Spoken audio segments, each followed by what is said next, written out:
30 লক্ষ বার স্থাবর জন্মেছিলাম। শেষ জন্মটা আমাদের হয়েছিল তুলসী গাছ।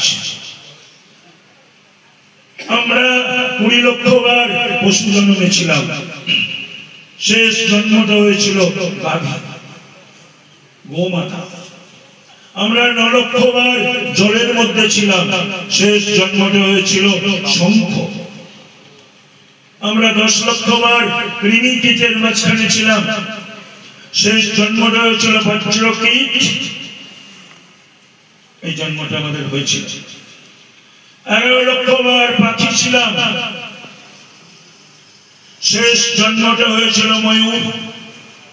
4 লক্ষ বার মানব জন্মে এসেছি। শেষ জন্মটা হবে ব্রাহ্মণ। আর ব্রাহ্মণ হয়ে যদি বৈষ্ণব হতে না পারে, শাস্ত্রকার বললেন চণ্ডালা